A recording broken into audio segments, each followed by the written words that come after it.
Hello students, now start exercise 1.5 class 10 1.5 इससे इसका जो इंट्रोडक्शन पार्ट था, इससे पहले वीडियो में मैंने आपको क्लियर कर दिया कि इरेशनल को प्लस करेंगे तो क्या आएगा, और कहते हैं ऑपरेशन ऑफ रियल नंबर्स। मैंने सब कुछ आपको एक्सप्लेन कर रखा है, बट इस पार्ट में, इस एक्सरसाइज में जो फर्स्ट क्वेश्चन है, फर्स्ट क्वेश्चन में कुछ क्वेश्चन है, उसमें आपको ये बताना है कि आपके रेशनल और ये जो पार्ट है, ये रेशनल है या इरेशनल, रेशनल है या इरेशनल, ये हमें एक्सप्लेन करना है।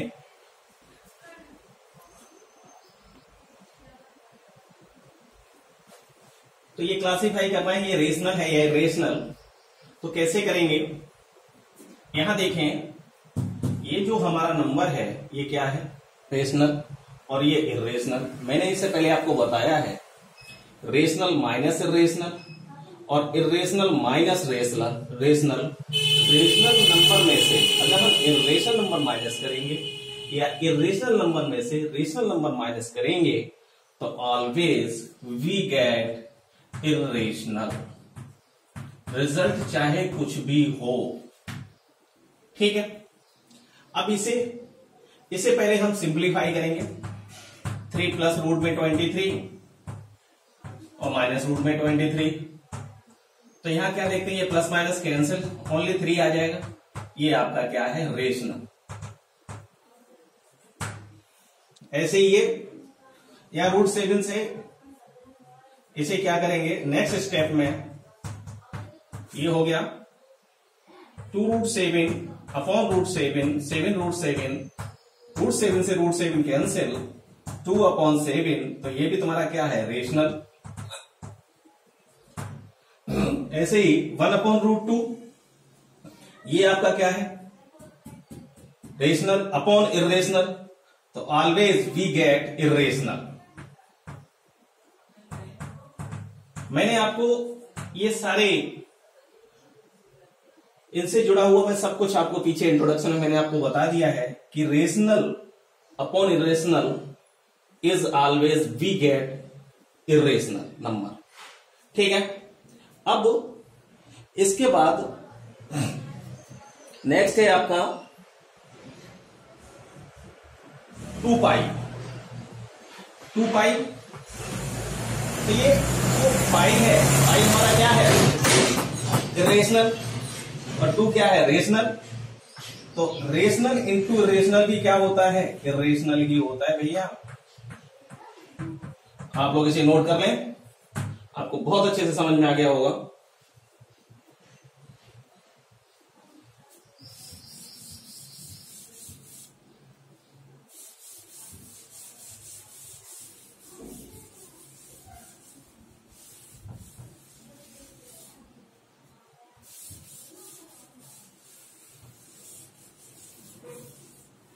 क्वेश्चन नंबर सेकेंड में हमें सिंप्लीफाई करना है 3 plus root 3 and 2 plus root 2। Question number second में हमें सिंप्लीफाई करना है 3 plus root 3, 2 plus root 2। Only से सिंप्लीफाई करना है, ओनली से हमें सॉल्व करना है, कुछ नहीं करना। तो आप क्या करेंगे, सबसे पहले 2 टर्म का ये प्रोडक्ट है, हमारे पास ये भी इरेशनल है, ये भी इरेशनल पार्ट है। इनका जब मल्टीप्लाई करेंगे तो 3 से सबसे पहले मल्टीप्लाई कर लीजिए 3 प्लस रूट 2, फिर रूट 3 से मल्टीप्लाई कर दीजिए 2 प्लस रूट 2। जब इनका आपस में मल्टीप्लाई करेंगे तो 3 2 जा 6 और प्लस 3 रूट 2। ऐसे रूट 3 का मल्टीप्लाई करेंगे 2 रूट 3, और इसका यहां हो जाएगा प्लस रूट 3 इंटू रूट 2। मैं कुछ प्रॉपर्टी आपको बता चुका हूं, रूट ए इंटू रूट बी क्या होता है, रूट ए बी। तो ये कुछ इस प्रकार हो जाएगा 6 plus 3 root 2, 2 root 3 plus root में 6। किसी कोई प्रॉब्लम हो तो आप कमेंट करके डाल सकते हैं। Next part 3 plus root through, next part इसी का ये फर्स्ट पार्ट था। Second part 3 plus root 3 and 3 minus root 3। यहां मैंने आपको बताया था जब एक में प्लस और एक में एक आइडेंटिटी आपको बताई थी x प्लस वाई, इसे रिकॉल कर रहा हूं मैं, x minus y equal x square minus y square.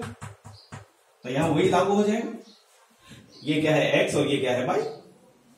तो यहां क्या हो जाएगा 3 square minus root 3 square, 3 square is 9 and root 3 square is 3 और 9 minus 3 equal 6, result we get 6। ये भी सॉल्व हो गया। इसी का एक पार्ट मैं आपको और करा रहा हूं, root 5 plus root 2 whole square, third part root 5 plus root 2 whole square. तो आपको पता है आपके पास आइडेंटिटी है a plus b whole square, a square plus b square plus 2ab। इसी के साथ ऐसे हम इसे क्या कर देंगे, तो a वैल्यू ऑफ ए कितना है रूट 5, तो A square mean root 5 square, B square mean root 2 square plus 2 root 5 into root 2, 5 square is root 5 square only 5, 2 plus 2 root 10, ये कितना है 5 2 7 प्लस 2 रूट 10। ऐसे ही आपको सॉल्व करना है। एक सिंगल पार्ट रहेगा इसमें क्वेश्चन, इसका फोर्थ पार्ट है जो आप लोगों को स्वयं सॉल्व करना है। डू योर सॉल्व सेल्फ, तो D by self, D by S मतलब do yourself, do yourself, इसे आप लोगों को स्वयं सॉल्व करना है। नेक्स्ट पार्ट है। अब क्वेश्चन नंबर 3 देखते हैं।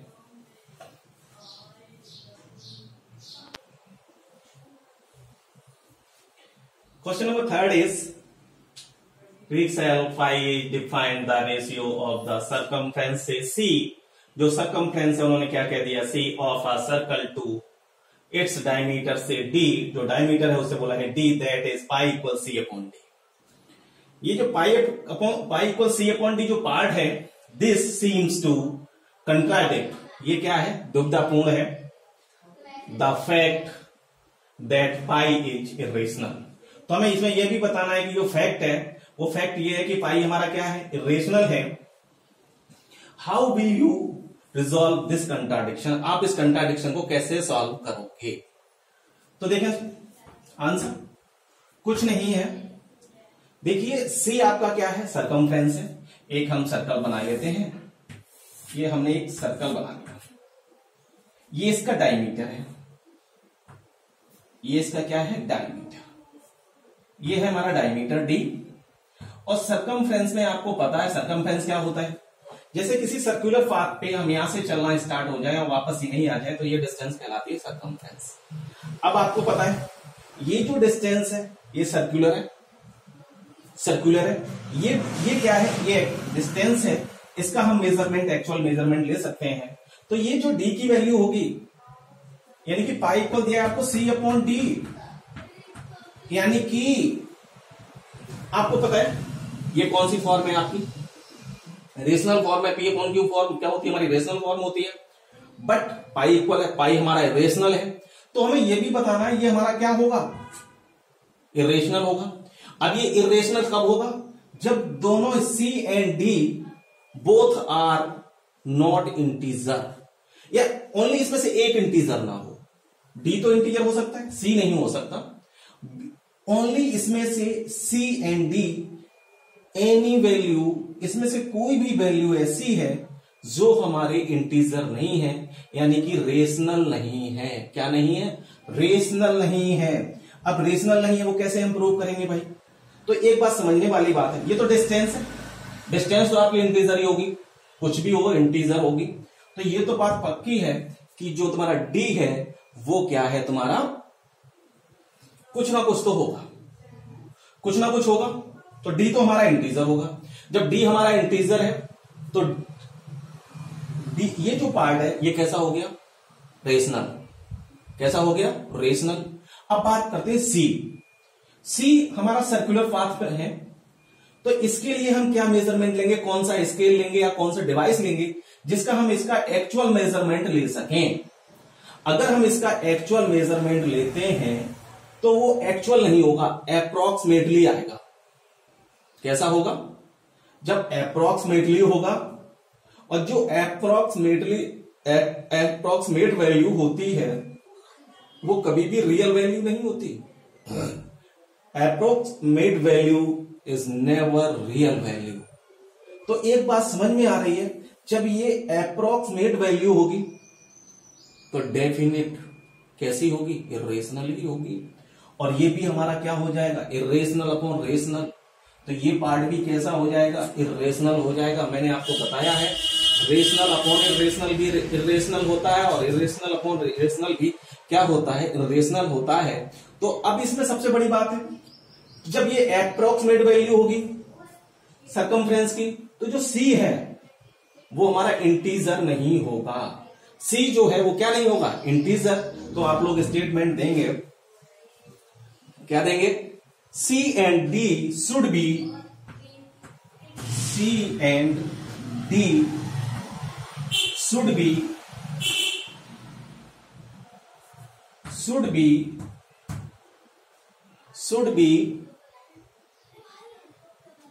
both integer,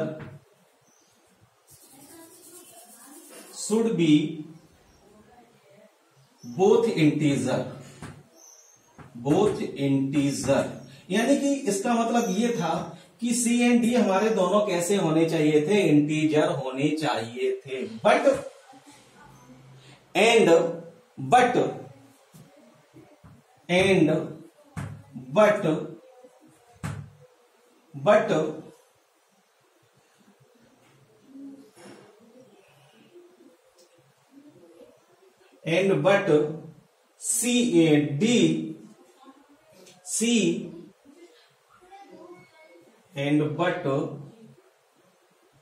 एक काम करते हैं,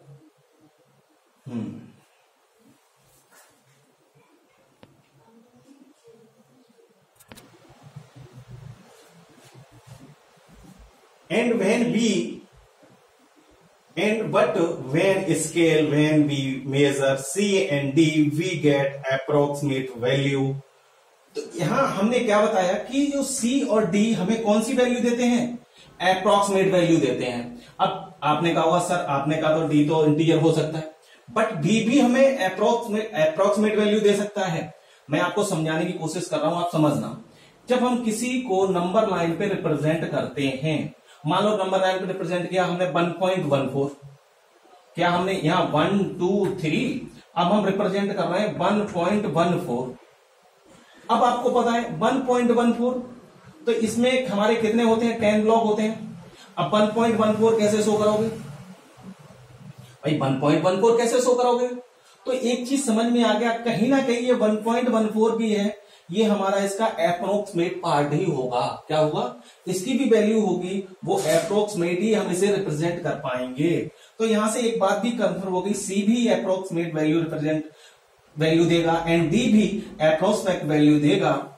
तो C and D we get approximate value never real value.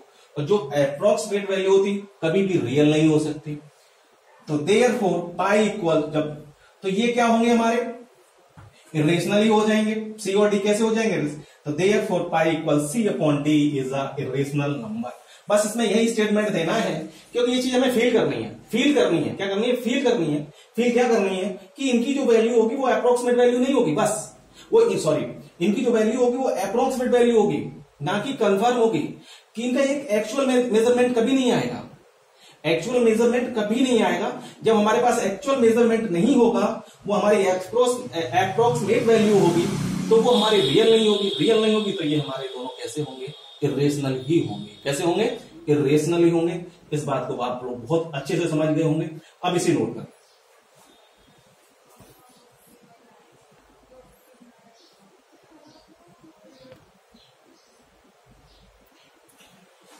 Represent root 9.3 on the number line. तो 9.3 को हम नंबर लाइन पर रिप्रेजेंट कैसे करेंगे? तो सबसे पहले इसमें हम क्या करेंगे? रूट में 9.3 हम एक काम करेंगे, 9.3 सेंटीमीटर की एक लाइन ड्रॉ कर लेंगे। तो यहां से ए बी जो डिस्टेंस है, ये हमारा 9.3 है। आप लोग ध्यान रखना और इसे आगे प्रोड्यूस रखेंगे क्योंकि इसकी हमें आवश्यकता पड़ेगी। अब इसमें क्या करेंगे, इसके बाद जो नेक्स्ट स्टेप होगी, जो रूट में 9.3 रिप्रेजेंट करने के लिए सबसे पहले हमने क्या किया, एक लाइन ड्रॉ की जिसमें हमने ए बी जो कट किया 9.3 कट किया। अब 9.3 के बाद 1 यूनिट डिस्टेंस लेंगे या 1 सेंटीमीटर डिस्टेंस लेंगे और इसे सेंटर लेते हुए एक आर्क ड्रॉ कर देंगे और जहां ये कट करेगा ये जो उसे पॉइंट सी डाल देंगे। ये 1 यूनिट का है यानी 1 सेंटीमीटर का है भाई, ध्यान रखना 1 सेंटीमीटर का। समझ में आ गया होगा आपकी। अब क्या करेंगे, जो AC है AC का बाइसेक्टर करेंगे और बाइसेक्टर कैसे करते हैं, greater than half. Greater than half का क्या करेंगे, एक बार यहां रखे आर्क लगाएंगे बोथ साइड, एक बार यहां रख के आर्क लगाएंगे बोथ साइड। तो आप क्या देख रहे हैं, इसे हम जब ज्वाइन करेंगे, इसे जब हम ज्वाइन करेंगे ये कहीं ना कहीं इसे कट करेगा और जहां भी इसे कट करेगा वहां पॉइंट O डाल देंगे। O को सेंटर लेते हुए एक सेमी सर्कल ड्रॉ कर देंगे। तो आप देख रहे हैं ये सेमी सर्कल ड्रॉ हो गया, ये सेमी सर्कल ड्रॉ हो गया। जब ये सेमी सर्कल ड्रॉ हो गया, बहुत अच्छे से समझ में आ रहा होगा, ये सेमी सर्कल ड्रॉ हो गया। सेमी सर्कल कैसे ड्रॉ हुआ, क्योंकि हमने एक 1 यूनिट डिस्टेंस लेके एक आर्क लगाया 1 सेंटीमीटर या 1 यूनिट का। फिर हमने AC का क्या किया, बाइसेक्टर किया। AC का जब बाइसेक्टर किया जिसने इसे AC को पॉइंट O पर इंटरसेक्ट किया, इसे सेंटर लेते हुए हमने एक आर्क लगा दिया A से C तक। अब इसके बाद क्या करेंगे, पॉइंट B पर 90 डिग्री का एंगल बनाएंगे। 90 डिग्री का एंगल बनाना तो सभी जानते ही हैं, 90 डिग्री का एंगल बनाना सभी जानते होंगे। जब 90 डिग्री का एंगल बनाएंगे और इसे ड्रॉ करते हुए एक लाइन, जहां भी ये इस सेमी सर्कल को इंटरसेक्ट करेगा या टच करेगा वहां पॉइंट D डाल देंगे। क्या डाल देंगे, D। अब BD डिस्टेंस लेते हुए अब क्या करेंगे, कंपास में डिस्टेंस लेंगे BD डिस्टेंस लेते हुए इसे सेंटर लेते हुए एक आर्क लगा देंगे और जहां भी ये इसे कट करेगा वहां पॉइंट डाल देंगे E। जहां भी कट करेगा आर्क लगाएंगे वहां पॉइंट डाल देंगे E। और ये BD और BE इक्वल होंगे। ये जो डिस्टेंस है या ये जो डिस्टेंस है यही होगी हमारी रूट में 9.3 एग्जैक्ट वैल्यू इसकी। आप लोग इसे नोट कर लें, नोट कर लें और इसके स्टेप भी आप लोग स्वयं ही लिखेंगे। स्टेप सबसे पहले कहते हैं, we draw a line AB 9.3 centimetre, take the distance 1 unit and take centre B, draw arc AB, cut at C। अब इसके बाद क्या करेंगे, bisector of AC intersect AC at point O, take centre O, draw a semicircle. फिर make the angle 90 degree at centre B पर जब हम 90 degree का एंगल बनाएंगे उसके बाद बस ये स्टेप जैसे भी आपने किया वैसे ही लिखते चले जाइए। मैथ की लैंग्वेज है, कोई फर्क नहीं पड़ेगा।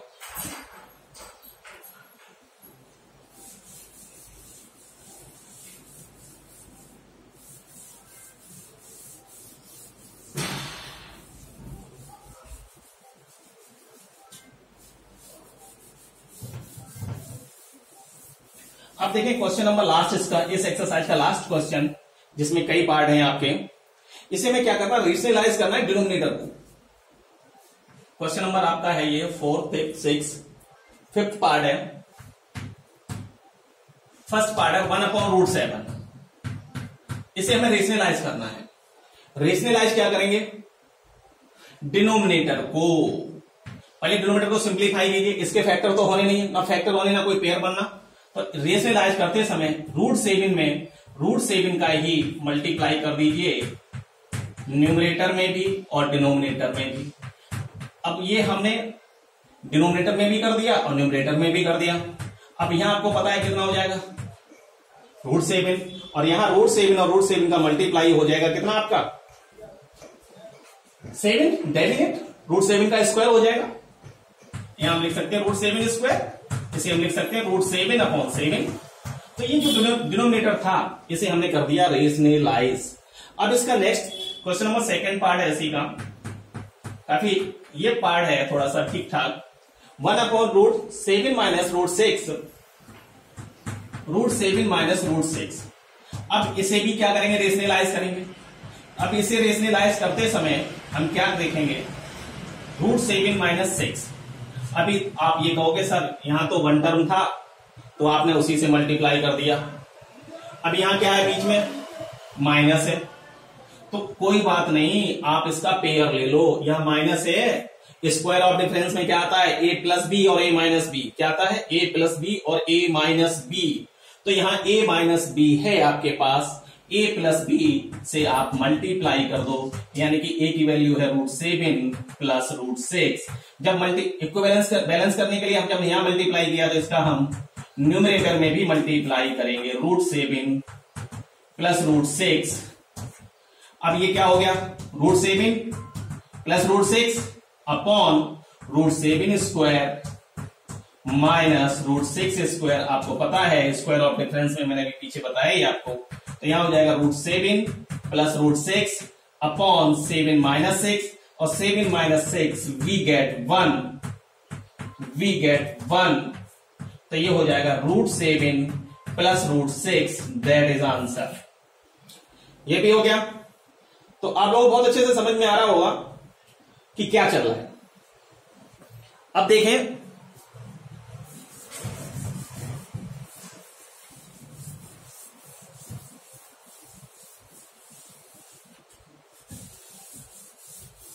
यहां ये तो हो गया आपका। अब क्वेश्चन नंबर इसका थर्ड पार्ट देखें। थर्ड पार्ट है 1/√5 प्लस √2।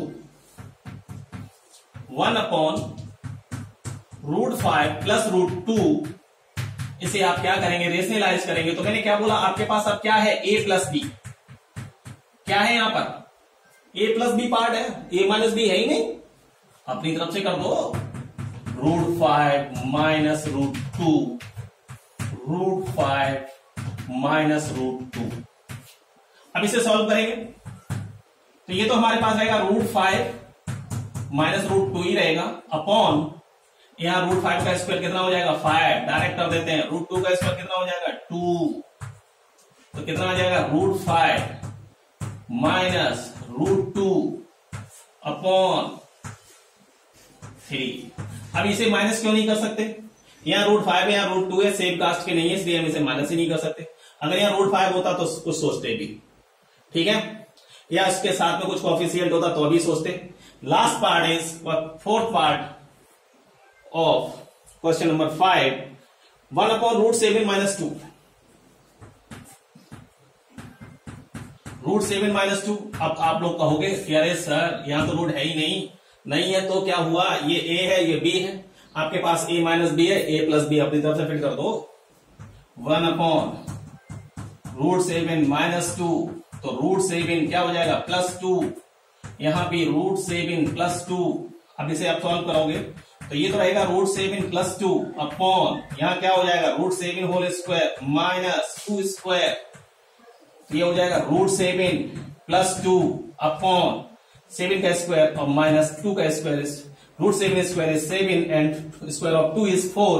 तो ये से सॉल्व करेंगे तो √7 +2 अपॉन 3, दैट इज आंसर। इसका आगे सॉल्व भी नहीं करना।